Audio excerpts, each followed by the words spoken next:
I never know if anyone's interested in anything that I'm sharing. I never really know why I'm sharing it. I just, these ideas just come into my head, and it just feels like what I'm meant to do. I don't really know why. So the running thing, like I posted stuff a while ago about starting yoga and how we create barriers in our own minds. And like I did for so long, I can't go to a class, I'm not flexible, blah, blah, blah, I haven't got the right stuff, I haven't got the right mat. None of that stuff matters unless we allow it to. And then I reflect on my own life and I'm like, I've been telling myself all those stories about running. I'm not running now, I'm just walking. And for me, when I started yoga, I started actually with a 10-day challenge on Instagram. And one of the things that really helped me was accountability. So every day for 10 days, you had to record your practice in some way, like a time lapse or something, and share it in your Instagram stories and tag the person who started the challenge. Anyway, so the accountability of having to share every day really helped me to get onto my mat. And it worked for me before, so I thought, right, this running thing, and I might not run every day, I'm going to listen to my body. I've been rolling a tennis ball on my calves for hours because they've been absolutely wrecking. But I'm going to try. I'm going to try doing a little bit of running and see how it goes. And I've done 4 days now, and I feel amazing. And I realised that I've been creating this barrier myself for so long with this, I can't. And then I'm telling other people that they're the ones stopping themselves doing stuff, and then there's me. It's like, hello mirror. And so I'm practicing what I'm preaching, being a beginner. I was a beginner at yoga a while ago. I think you're always a beginner at something in life, and every day I learn something new. And I really want to do a thing about creating a new habit. I feel like I kind of want to sit down and do it properly, like a proper share. But I just don't like being inside. And I've been sharing loads of stuff on YouTube recently because I'm going away soon. At the moment I have the time and have my stuff here, even though it doesn't really work very well. I've managed to do a couple of videos, and on one of them I was out of focus for the whole thing apart from the end. So then I re-recorded the beginning bit and kind of squished them together. Anyway, I'm learning little by little. And I want to share some yoga because, like, when I've travelled around, people have said to me, oh, do you teach online? And because of the time difference and where I am, it's not always possible, depending on where I am. And, you know, it's expensive to pay for Zoom. And so I may teach again online at some point. But until I do, I wanted to have an offering. And I keep, there's a cow looking at me. I keep seeing all these things about how to grow your YouTube account, how to get thousands of followers, and what you're meant to do. And it's like, be a niche and like only share stuff in your niche. My little friend, hello. Like really like narrow down your niche and post at the same time every day and do this, that and the other. And I just can't be arsed. That's not who I want to be. I don't want to be controlled by another algorithm. I said this before, it's one of the reasons I left Instagram. I just want to be able to share yoga and bits of my journey with people who are interested. After a career, after 22 years and having done a ludicrous number of exams and various other things to get to where I was, to find peace. And like, you don't have to, oh, it's a baby cow. Say hello. Moo. You don't have to leave your career to find peace. I just always felt like I was different. I always felt like I didn't belong in this country. Sometimes I couldn't belong in this world, on this planet. Like, nobody really got me. I don't know. Maybe everybody feels like that on some level. Maybe we're all inherently feel a little lost and alone. But now I'm like super content with who I am. I still don't really feel like this is the country that I belong in, and I can't really stay anywhere for too long. I get this pull to be somewhere else. I don't know where it comes from and why, so I'm off again. Like, it'd be way easier to be a yoga teacher if I stayed in one place and I taught the same people, and then I could arrange retreats, but that's just not my soul's mission. I don't know what my soul's mission is, but I want to help people. I'm just trying to work out what that looks like. And yeah, not everyone will like my yoga. It's not perfect. My editing's not perfect. My camera isn't perfect. My sound isn't perfect. That is what I have to offer right now. The lighting isn't perfect. I'm not perfect, and I'm very happy with that. Not everyone will resonate with me. Some people want perfect and polished. And like, I just shared a yoga for sleep, and I literally nearly fell asleep when I was recording it. And when I started yoga, I started power yoga. I wanted to be stronger and fitter and better and rah, rah, rah, at everything now. And then as time's gone on, now I love like the calm and the slow and breathing, and yeah, I love all of that stuff so much.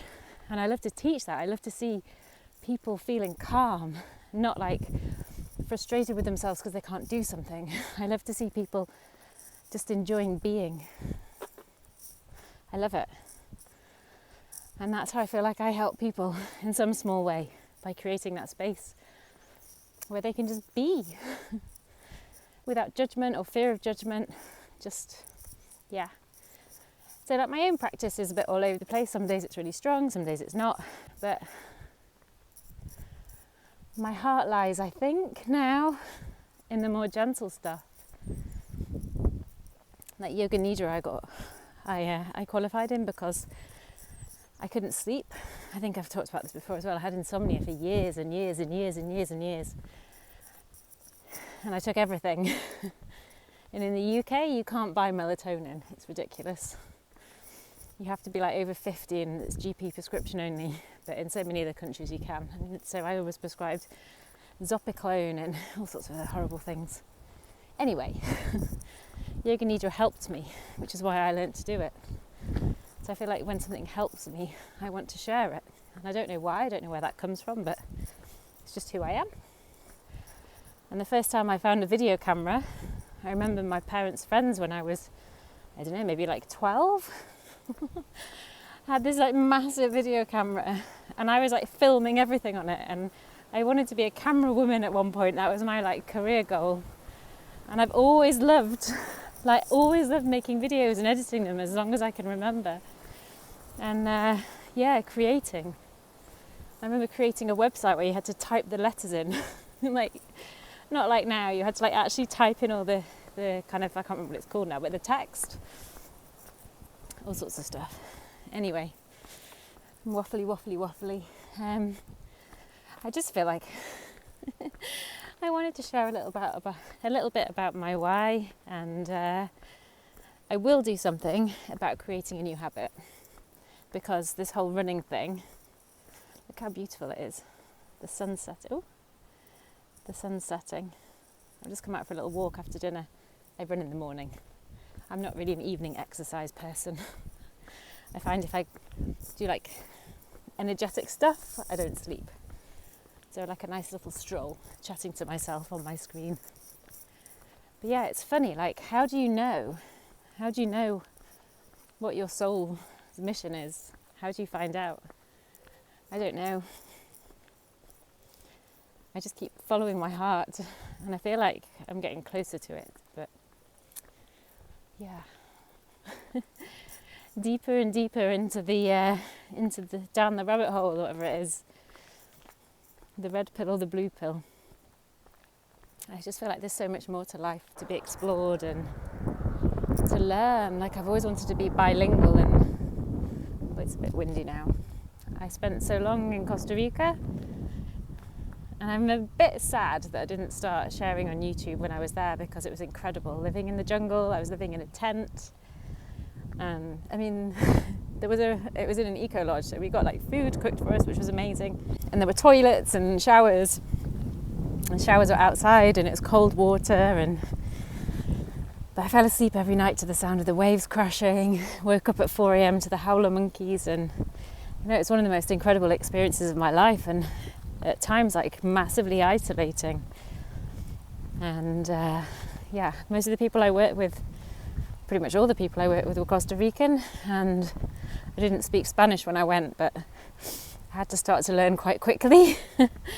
And I feel really privileged to have had that experience and that opportunity to be like fully immersed in a language. And I mean, I'm not great at Spanish, but I understand more now than I did and speak a little bit. And it's like all these things that, I don't know, living in the jungle, and then my experiences with plant medicine, and there's so much stuff. I shared a bit about my ayahuasca journeys and stuff on here a year ago, I think it was. I think that's why I started my YouTube channel years and years and years ago to share yoga, and then I stopped and deleted everything.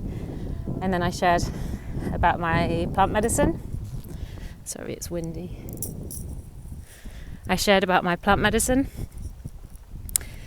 because so many people had asked me about my experience with ayahuasca, so I created some videos and put them on here, and I kind of wish then that I'd shared a bit more.